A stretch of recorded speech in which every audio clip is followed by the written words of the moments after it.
नागेंद्र हाराय त्रिलोचनाय भस्मांग रागाय महेश्वराय नित्याय शुद्धाय दिगंबराय तस्मै नकाराय नमः शिवाय।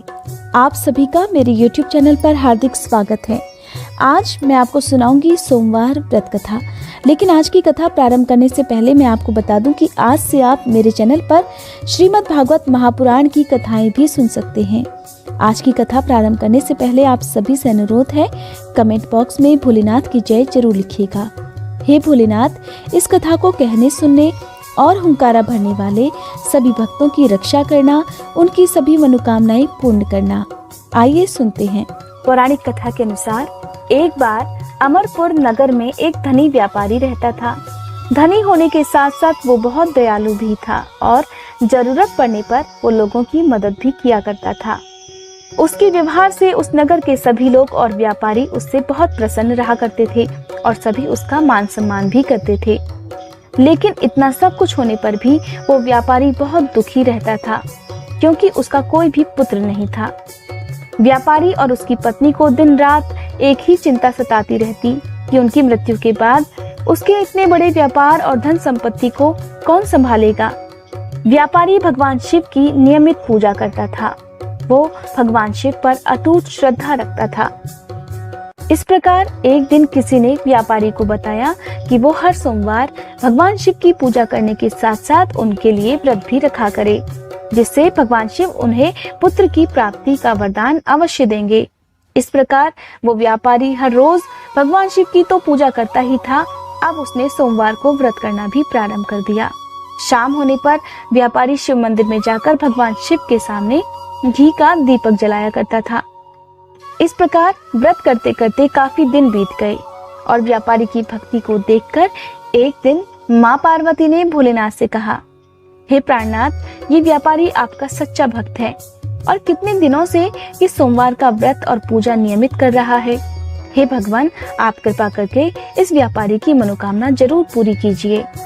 देवी पार्वती की बात सुनकर शिव जी मुस्कुराते हुए कहने लगे, हे पार्वती, इस संसार में सबको उनके कर्मों के अनुसार फल की प्राप्ति होती है। प्राणी जैसा कर्म करते हैं उन्हें वैसा ही फल प्राप्त होता है। लेकिन भोलेनाथ की बात सुनकर भी पार्वती जी नहीं मानी और उन्होंने आग्रह करते हुए उनसे कहा, नहीं प्राणनाथ, आपको इस व्यापारी की इच्छा तो पूरी करनी ही पड़ेगी। ये तो आपका अनन्य भक्त है, हर सोमवार आपका विधिवत व्रत रखता है और पूजा अर्चना करने के बाद आपको भोग लगाकर स्वयं भी एक समय भोजन ग्रहण करता है। आपको इसे पुत्र प्राप्ति का वरदान देना ही होगा। पार्वती जी की जिद सुनकर भगवान शिव ने उनसे कहा, ठीक है देवी, तुम्हारे बार बार आग्रह करने पर मैं इस व्यापारी को पुत्र प्राप्ति का तो वरदान देता हूँ, लेकिन उसके पुत्र की आयु केवल 12 वर्ष की ही होगी। माँ पार्वती और भोलेनाथ की इस बातचीत को वो व्यापारी सुन रहा था। इस बात को सुनकर उसे ना तो कोई खुशी हुई और ना दुख। वो रोज की तरह शिव मंदिर में जाकर भगवान शिव की पूजा किया करता था और व्रत भी किया करता था। कुछ महीने बाद उसके घर एक सुंदर पुत्र पैदा हुआ। पुत्र के जन्म की ढेर सारी खुशियां मनाई गई और इस प्रकार व्यापारी और उसकी पत्नी खुश रहने लगे। लेकिन व्यापारी ने शिव जी के वरदान वाली बात अपनी पत्नी को नहीं बताई थी। उनका पुत्र धीरे धीरे बड़ा होने लगा। जब पुत्र 11 वर्ष का हो गया तो व्यापारी ने उसके मामा जी को बुलाकर उसे काशी पढ़ने के लिए भेज दिया। व्यापारी ने ढेर सारा धन और दक्षिणा मामा को देते हुए कहा कि तुम मेरे पुत्र को लेकर काशी पढ़ाने के लिए जाओ और रास्ते में जहाँ भी रुकना वहाँ यज्ञ जरूर कराना और ब्राह्मणों को दान दक्षिणा के साथ साथ भोजन भी कराना। इस प्रकार वे दोनों मामा भांजे काशी की तरफ चल पड़े। रास्ते में जहाँ भी रुकते वहाँ यज्ञ कराते और ब्राह्मणों को भोजन कराने के साथ साथ दान दक्षिणा भी देते। चलते चलते वे दोनों एक नगर में पहुँचे। उस दिन उस नगर में राजा की कन्या का विवाह था। निश्चित समय पर बारात भी आ गई, लेकिन वर का पिता अपने बेटे के एक आंख से काना होने की वजह से बहुत परेशान था। उसे इस बात का डर सता रहा था कि अगर कन्या के पिता को इस बात का पता चल गया तो कहीं वे विवाह से इनकार ही ना कर दें, इससे उनकी बदनामी भी होगी। वर के पिता ने जब व्यापारी के पुत्र को देखा तो उनके दिमाग में एक विचार आया। उसने सोचा, क्यों न इस लड़के को दूल्हा बनाकर राजकुमारी से इसका विवाह करा दूं। विवाह के बाद मैं इसको ढेर सारा धन देकर विदा कर दूंगा और राजकुमारी को अपने नगर में ले आऊंगा। वर के पिता ने व्यापारी पुत्र के मामा से इस बारे में बात की तो मामा ने धन मिलने के लालच से उनकी बात को स्वीकार कर लिया और इस प्रकार व्यापारी पुत्र को दूल्हे के वस्त्र पहनाकर राजकुमारी का विवाह उसके साथ करा दिया। ये बात व्यापारी पुत्र को पसंद नहीं आई और उसने मंडप में ही अवसर पाकर राजकुमारी की चुन्नी पर लिख दिया, राजकुमारी तुम्हारा विवाह तो मेरे साथ हुआ है, लेकिन जिस युवक के साथ तुम्हें विदा कराया जाएगा वो युवक एक आंख से काना है। मैं तो काशी पढ़ने के लिए जा रहा हूँ। और इस प्रकार व्यापारी पुत्र और उसका मामा दोनों काशी के लिए चल पड़े। उधर राजकुमारी ने जब अपनी चुन्नी के पल्ले पर लिखा हुआ देखा तो उसने अपने पिता को इस बारे में बताया और राजा ने अपनी पुत्री का विवाह उसके साथ करने से मना कर दिया। इस प्रकार बारात बिना दुल्हन के ही वापस लौट गई। इस प्रकार दोनों मामा भांजे काशी पहुंच चुके थे और व्यापारी का पुत्र वहां शिक्षा प्राप्त करने लगा। आखिरकार वो दिन भी आ गया जिस दिन अनहोनी होनी थी। व्यापारी के पुत्र की आयु उस दिन 12 वर्ष की पूरी हुई थी। उस दिन भी मामा भांजे ने मिलकर यज्ञ करवाया था और यज्ञ की समाप्ति पर ब्राह्मणों को भोजन कराया। रात को थक कर व्यापारी पुत्र अपने कक्ष में सो गया और काफी देर तक जगाने के बाद भी जब वो नहीं जागा तो मामा ने अपने भांजे को मृत देखकर विलाप करना प्रारंभ कर दिया। अपने भांजे को मृत देखकर लड़के का मामा बहुत जोर जोर से रो रहा था। वहीं पास में ही शिव और पार्वती फिर से भ्रमण करने के लिए निकले हुए थे।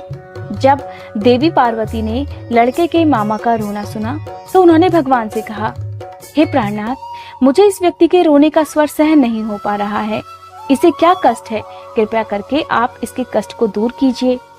लेकिन भगवान शिव जानते थे कि ये वही बालक है जिसे उन्होंने केवल 12 वर्ष की आयु का ही वरदान दिया था। उन्होंने देवी पार्वती से कहा, देवी, ये तो वही व्यापारी का पुत्र है जिसे मैंने 12 वर्ष की आयु का ही वरदान दिया था और आज इसकी आयु तो पूरी हो गई है।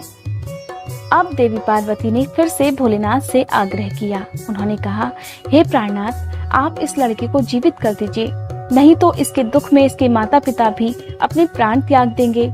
और वैसे भी इस लड़के का पिता तो आपका परम भक्त है। वो हर रोज नियम से आपकी पूजा करता है और कई सालों से सोमवार का व्रत भी कर रहा है और आपको भोग भी लगा रहा है। और फिर आखिरकार भोलेनाथ को देवी पार्वती की जिद के आगे झुकना ही पड़ा। उन्होंने उस लड़के को पुनर्जीवन देने के साथ साथ उसे लंबी उम्र का भी वरदान दे दिया। भगवान शिव के आशीर्वाद से व्यापारी पुत्र जीवित होकर उठ बैठा। इस प्रकार शिक्षा समाप्त कर मामा भांजे दोनों अपने नगर की ओर वापस चल पड़े।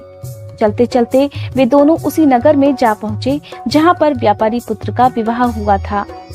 दोनों ने उस नगर में भी यज्ञ का आयोजन करवाया और फिर राजा ने व्यापारी पुत्र को पहचान लिया और फिर राजा ने व्यापारी पुत्र और उसके मामा को अपने महल में ले जाकर उनकी खूब आवभगत की। इस प्रकार राजा ने बहुत सारा धन देकर अपनी पुत्री को व्यापारी पुत्र के साथ विदा कर दिया।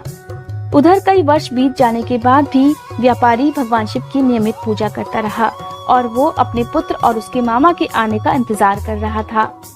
उस दिन वे दोनों पति पत्नी सुबह से ही भूखे प्यासे अपने पुत्र के आने की प्रतीक्षा कर रहे थे। दोनों ने प्रण कर रखा था कि अगर आज उनका पुत्र जीवित वापस नहीं लौटेगा तो वे उसके दुख में अपने प्राण त्याग देंगे। शाम होने को आई थी, तभी व्यापारी का पुत्र अपनी पत्नी के साथ उस नगर में पहुंच गया और इस प्रकार अपने बेटे के विवाह का समाचार सुनकर व्यापारी और उसकी पत्नी ने अपने पुत्र वधू का खूब धूमधाम से स्वागत किया।